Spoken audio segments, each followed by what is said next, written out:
Dr. Leary was put in prison. The major protests against that came from artists, poets, literary people. There was hardly any objection from the scientific community, even though the judge who sentenced Leary waved one of Leary's books in the air and said, "This man's ideas are dangerous." So it was very clear that Leary was getting sentenced for his scientific ideas, and yet the scientific community didn't pay any attention at all. But that's hardly surprising.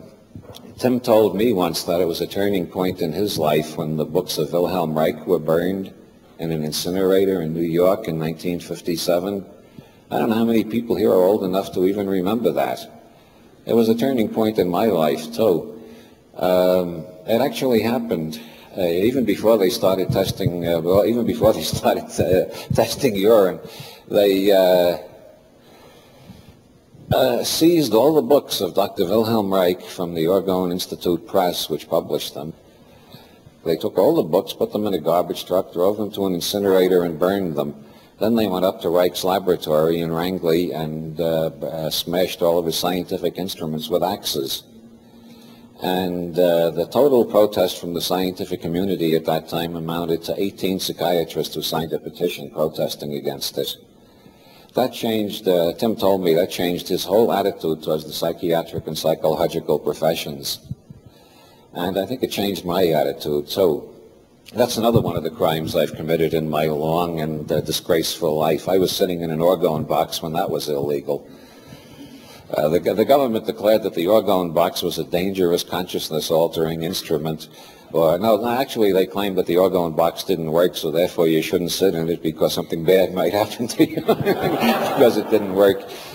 The funniest, if you got my kind of a sense of humor, which is kind of surrealist and weird, the funniest thing about the whole Reich case is that just before he went to prison, he announced he was going to use his orgone cloudbuster to make a rainstorm in Maine.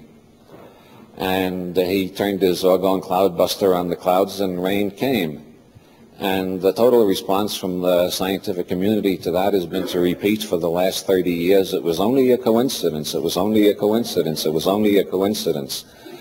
In a bolder audience, I don't have to define a mantra. You all know what a mantra is. This is the mantra of what I call fundamentalist materialism, which is what my new book, The New Inquisition, is about. It's about fundamentalist materialism. I know it's more fashionable to attack fundamentalist Christianity right now, but I thought the fundamentalist materialists have been getting away with too much, and somebody should reveal that they're out with no clothes on like the king in Andersen's Tale, and so I started researching some of their more notorious bloopers. I assume you all know what I mean by fundamentalist materialism. It is that school of materialism which is like unto fundamentalist religion in that it is absolutely dogmatic and sure of itself in all respects and has no doubts about anything. Its main propaganda arm in the United States is the Committee for Scientific Investigation of Claims of the Paranormal, otherwise known as PSYCOP for short. And although they're opposed to all forms of mysticism and they regard everybody in Boulder as a nutcase, if you're not aware of that, you should be, they have their own mantra, and it works just like an ordinary Hindu mantra. It quiets anxieties, it stills the restless mind, it ends the perpetual inquiring and questioning and wondering, and eventually it stops thought entirely. Their mantra is, it was only a coincidence, it was only a coincidence, it was only a coincidence. So when Reich points his orgone cloudbuster up there and gets a rainstorm, it was only a coincidence. Curiously enough, there was a fellow working for the Weather Bureau at the time Reich was imprisoned. His name was Charles Kelly. I wonder, anybody here ever heard of Charles Kelly? Isn't it amazing how, one person in the U.S., isn't it total? Isn't it amazing how certain items of historical knowledge just disappear from nobody knows about them? Charles Kelly was working for the Weather Bureau when Reich announced he'd make a rainstorm, and the rainstorm happened. And apparently Charles Kelly was not into mantra very heavily, and he didn't repeat it was only a coincidence often enough to still doubts and quiet anxieties. He started repeating Reich's experiments. And he published a book called A New Method of Weather Control. He has photographs in the book of the results of his experiments with the cloudbuster, And the photographs absolutely demonstrate that the cloudbuster works or that Kelly is good at faking photographs. I don't know which happened in that case. It's amazing that since Kelly's book has come out, nobody else has published a set of experiments with the cloudbuster. And yet there's absolute conviction, as far as I can find out throughout the scientific community, that Reich was a nut and the cloudbuster doesn't work. And that is the power of a good mantra. The same thing applies to parapsychology. For over 100 years, in over 1,000 universities now, all over the world, parapsychologists have been doing research on ESP, as it's called. I don't know whether it should be called ESP or we need another name for it. But there are mountains and mountains of this research, and you get these runs of people guessing cards correctly at an incredible rate, way against probability. And the response of the fundamentalist materialists is to repeat their mantra again. It was only a coincidence, it was only a coincidence, it was only a coincidence. And that's how all of the data for ESP, precognition, clairvoyance, and so on is disposed of. It was only a coincidence, it was only a coincidence. That is only occasionally varied with it was sloppy research technique or somebody was cheating.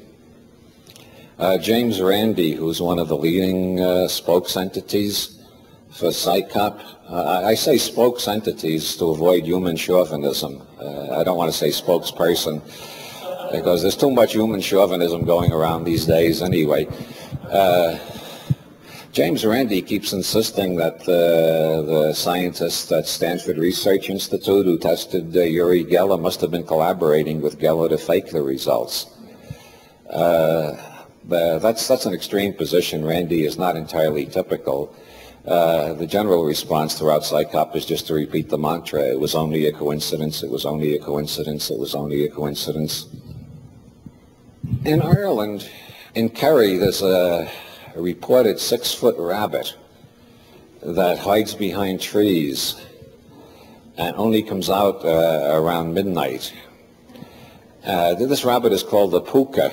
Maybe some of you have heard of the puka if you've studied Celtic lore at all.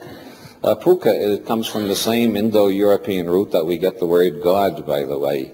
Some people think that God was originally a giant rabbit back in the Stone Age, and the puka is the earliest form of the God idea in the Western world. I don't know if that's true, but according to the residents of Kerry, the puka still lives there. And if you're coming out of a pub around midnight, which is typical, Irish pubs officially close at 11:30, which means that at 11:30 the publican starts trying to throw the customers out. And on a good night, he gets most of them out by midnight. Sometimes it takes till 12:30, sometimes it takes till 1, sometimes they never close. But when the cops are around, the Garda, as they're called in Ireland, when the Garda are around, they get almost everybody out by midnight. And that's when the puka is inclined to jump out from behind a tree and scare the hell out of the people on their way home. And I got interested in the puka because there are so many fascinating stories about him, and I especially am fond of County Kerry logic.